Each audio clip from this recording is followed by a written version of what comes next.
Nuclear battery क्या है?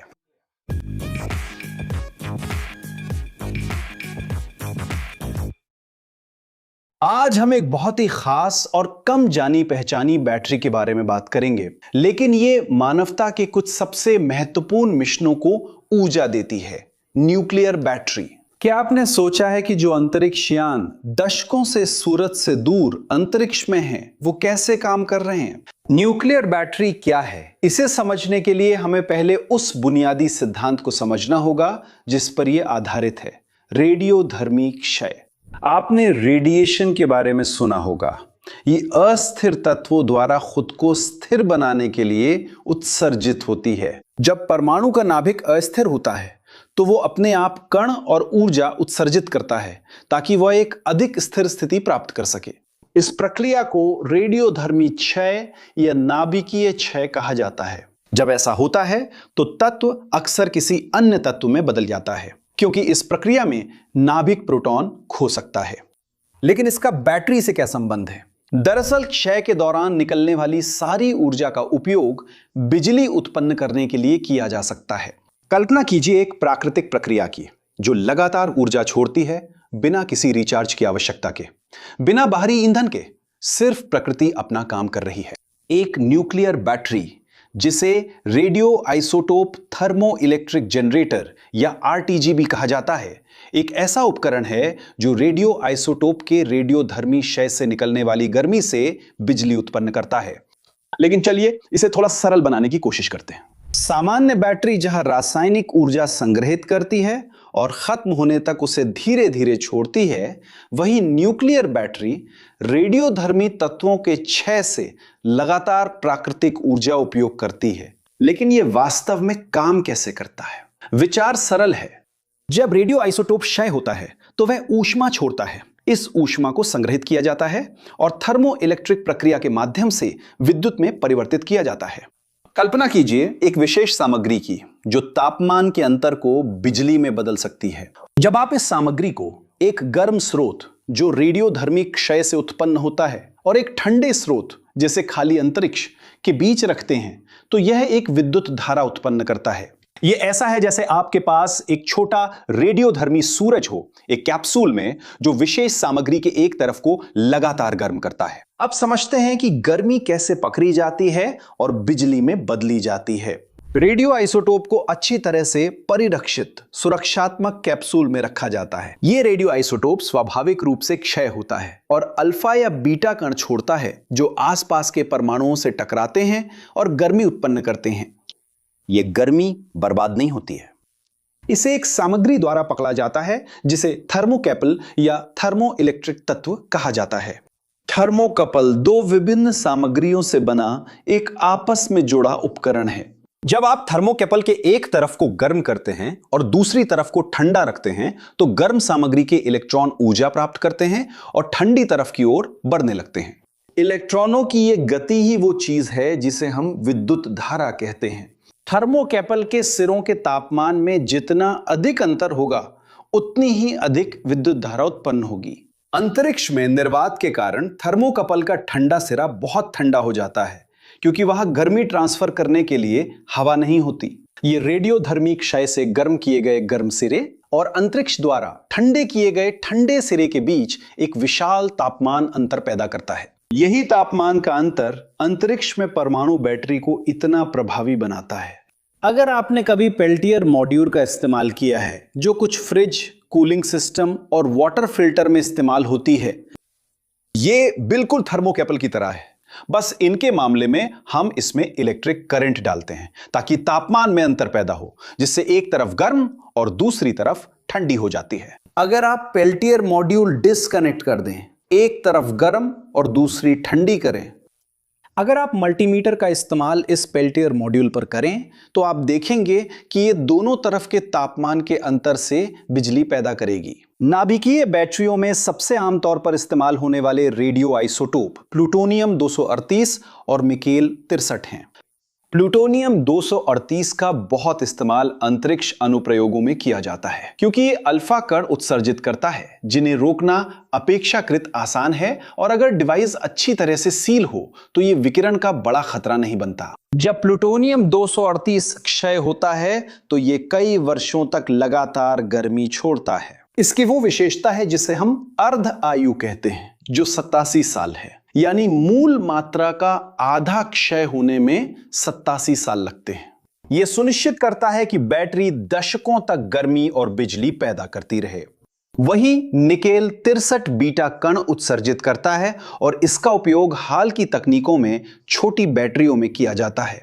इसकी अर्ध आयु 100 साल है, जिससे यह लंबे उपयोग के लिए उपयुक्त बनती है। लेकिन इन बैटरियों का सबसे बड़ा लाभ क्या है? ये दशकों तक बिना रिचार्ज किए काम कर सकती हैं। जहां सामान्य बैटरी कुछ घंटे या दिन चलती है, वहीं न्यूक्लियर बैटरी 50 साल या अधिक ऊर्जा दे सकती है। यह रेडियो आइसोटोप पर निर्भर है। कल्पना कीजिए एक ऐसी बैटरी की जिसे आप अपने डिवाइस में लगाते हैं और फिर आधी सदी तक उसकी चिंता करने की जरूरत नहीं पड़ती। लेकिन अब आप सोच रहे होंगे, ये बैटरियां कहां इस्तेमाल हो रही हैं? सबसे चौंकाने वाला जवाब है अंतरिक्ष में।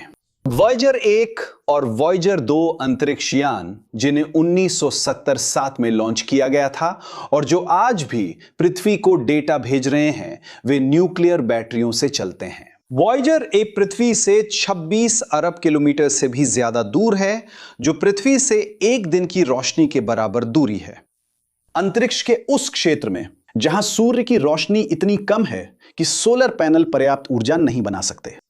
अगर परमाणु बैटरियां न होती तो यह अंतरिक्ष यान बहुत पहले बंद हो गई होती। एक उदाहरण है क्यूरियोसिटी रोवर, जिसने मंगल का अन्वेषण किया। मिशन के दौरान उसे परमाणु बैटरी से ऊर्जा मिली थी। मंगल ग्रह की सतह पर सूर्य की रोशनी इतनी कमजोर होती है कि सोलर पैनल पर्याप्त ऊर्जा नहीं बना सकते, और खासकर तब जब धूल भरी आंधियां हफ्तों तक चल सकती हैं। परमाणु बैटरी ने यह सुनिश्चित किया कि रोवर उन चरम परिस्थितियों में भी काम करता रहे। अंतरिक्ष मिशनों के अलावा परमाणु बैटरियों का उपयोग चिकित्सा क्षेत्र में भी होता है। कुछ हार्ट पेसमेकर उदाहरण के लिए 1970 के दशक में परमाणु बैटरियों से चलते थे, जिससे यह सुनिश्चित होता था कि डिवाइस कई वर्षों तक बिना सर्जरी के बदले काम करता रहे। लेकिन बाद में इन्हें लिथियम बैटरियों से बदल दिया गया क्योंकि परमाणु बैटरी की लागत बहुत ज्यादा थी और उस समय के सर्किट जल्दी पुराने हो जाते थे। वर्तमान में शोधकर्ता इन बैटरियों के लिए दूरस्थ सेंसर, खोजी रोबोट्स और यहां तक कि फिर से प्रत्यारोपण योग्य चिकित्सीय उपकरण में नए उपयोग विकसित कर रहे हैं। कल्पना करें कि एंटार्क्टिका के दूर क्षेत्र में जलवायु परिवर्तन पर नजर रखने वाला सेंसर लगाया गया है। इस सेंसर को बिना रखरखाव के वर्षों तक काम करना होगा, ऐसे वातावरण में जहां नियमित रूप से बैटरी बदलना असंभव है, और ऐसी स्थिति में एक न्यूक्लियर बैटरी इसके लिए बिल्कुल उपयुक्त होगी।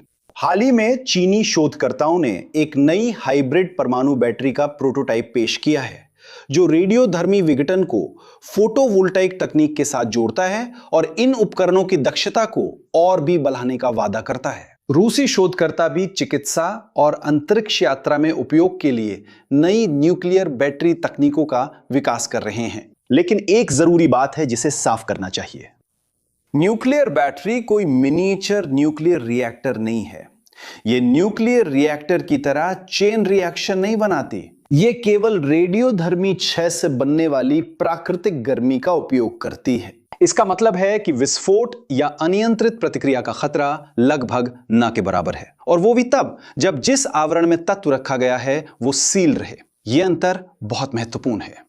न्यूक्लियर रिएक्टर में श्रृंखलाबद्ध प्रतिक्रिया होती है, जहां न्यूट्रॉन नाभिक का विखंडन कराते हैं, जिससे और न्यूट्रॉन निकलते हैं। वे फिर और विखंडन कराते हैं और यह सिलसिला चलता रहता है। यह प्रक्रिया नियंत्रित भी हो सकती है और अनियंत्रित भी। एक न्यूक्लियर बैटरी में आपके पास बस परमाणु स्वाभाविक रूप से क्षय होते हैं, बिना किसी श्रृंखलाबद्ध प्रतिक्रिया के। यह एक नियंत्रित अलाव और जंगल की आग के बीच के अंतर जैसा है। इसके अलावा आधुनिक न्यूक्लियर बैटरियां कई स्तरों की सुरक्षा के साथ डिजाइन की जाती हैं।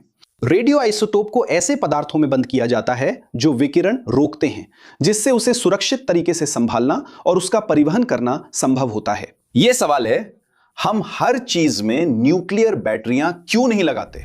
जवाब कई कारणों में छुपा है। सबसे पहले इसका उत्पादन खर्च बहुत अधिक है। न्यूक्लियर बैटरी की कीमत दसियों हजार डॉलर होती है, जबकि सामान्य बैटरी कुछ डॉलर में मिलती है। दूसरा, रेडियोधर्मी पदार्थों के परिवहन और उपयोग पर सख्त नियम कायदे हैं। तीसरा, ज्यादातर जमीनी इस्तेमाल के लिए दूसरी ऊर्जा स्रोत ज्यादा व्यावहारिक और सुलभ हैं। न्यूक्लियर बैटरियों का इस्तेमाल सिर्फ उन्हीं हालात में किया जाता है जहां दूसरी विकल्प काम नहीं करते, जैसे लंबी अवधि के अंतरिक्ष मिशनों में या ऐसे कठिन माहौल में जहां दूसरी ऊर्जा स्रोत संभव नहीं है। अगर घर की दीवार घड़ी चलानी है तो सामान्य बैटरी ज्यादा सुविधाजनक है। मंगल ग्रह पर 10 साल तक सेंसर चलाने के लिए न्यूक्लियर बैटरी सबसे अच्छा विकल्प है। अगर आप यहां तक पहुंच गए हैं और आपको वीडियो पसंद आया है तो अगर आपने अभी तक सब्सक्राइब नहीं किया है तो सब्सक्राइब कर लें, लाइक करें और नोटिफिकेशन की घंटी भी दबा दें। अगर आपको हमारा कंटेंट पसंद है तो सदस्य बने, ताकि आप हमें इस प्लेटफॉर्म पर कंटेंट बनाने में मदद कर सकें और हमारे वीडियोस में आपका जिक्र हो। क्या आप उन कोर्सों के बारे में और जानना चाहते हैं जिन्हें हम सुझाते हैं? यहां साइड में दिए गए QR कोड या वीडियो के डिस्क्रिप्शन में दिए गए लिंक पर जाएं, ताकि आप कई ऐसे अवसरों तक पहुंच सकें जिनसे आप कई स्किल्स में खुद को विकसित कर सकते हैं, जो आपके करियर में फर्क डालेंगी। तो क्या आप इस तकनीक के बारे में पहले से जानते थे? क्या आपने सुना है कि 40 सालों से भी ज्यादा समय से अंतरिक्ष जांचें न्यूक्लियर बैटरियों से चल रही हैं? आपको अंतरिक्ष अन्वेषण, चिकित्सा या पर्यावरण निगरानी में से कौन सा उपयोग सबसे रोचक लगता है? कमेंट्स में बताएं, मैं जानना चाहता हूं। यहां बगल में 2 दिलचस्प वीडियो के विकल्प हैं जिन्हें आपको जरूर देखना चाहिए, ताकि आप अपना ज्ञान बढ़ा सकें और अपनी जिज्ञासा को और आगे बढ़ा सकें। अगर आप हमारा साथ देना चाहते हैं तो लाइक करें, सब्सक्राइब करें, बेल आइकन दबाएं और सदस्यता पर विचार करें। इंजीनियरिंग प्रेमियों, प्यार सहित अगले वीडियो में मिलते हैं।